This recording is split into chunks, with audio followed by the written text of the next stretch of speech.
Hey everyone, so it's been a little while since I've done a chord related video, and I've had a topic come up recently that I thought would be a good idea to address, and that would be inverted chords. So a lot of times when you'll see these when it's marked as, say, like C slash G or D slash F sharp or G slash B.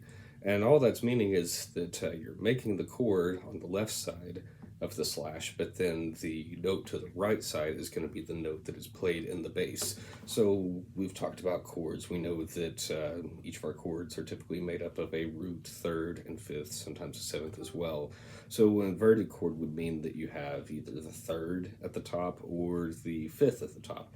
And those would be referred to as first inversion for the third if it's up there, or second inversion if it's the fifth, or even third inversion if it's the seventh. So if I took a G chord and it was G slash B, my index finger is holding down the note B. So all it means is that we're getting, instead of this, with the G at the top,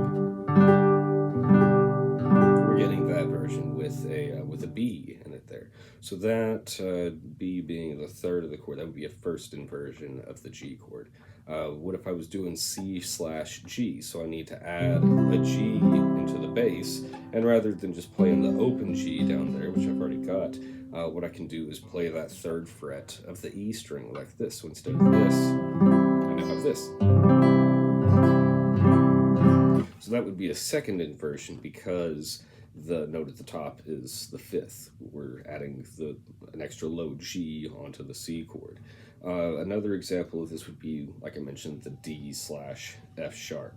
So that would be, I guess, you're adding a third into the chord, or a first inversion. So this would be D. We play from D down, but the note A, that still belongs in the chord there. It's a fifth.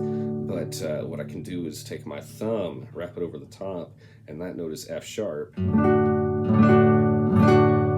And it mirrors what's going on the high E string as well. So those would be some pretty common ones that you could see there. I could also see, say, like the chord F slash C, very similar to what we did with the C chord.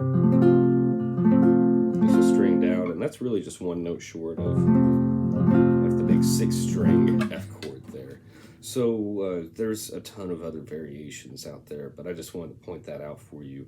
If you see one of these chords and then a slash and a letter, and you're not really sure of what to do, it might be safe just to play what you know to be the chord on the left side.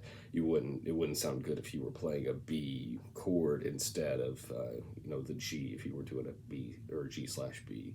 So maybe throw some other one. If anybody's got a specific one they'd like help with, I'd be happy to take a look at that for you. There's tons of other examples of these, and even taking power chords and inverting notes and things. But I'll go ahead and wrap this one for today. I've done a little bit less of these videos here recently because I've been doing a lot of gear reviews over on the YouTube page, which is the same handle as what I've got here on Instagram, the Full Scale Music TN, I guess the @ symbol before that there. So yeah, check those videos out. I'd like to be able to continue doing the gear review videos, but then also doing some of these lesson videos as well. So I hope you guys are doing all right, and I will talk to you soon. Thanks.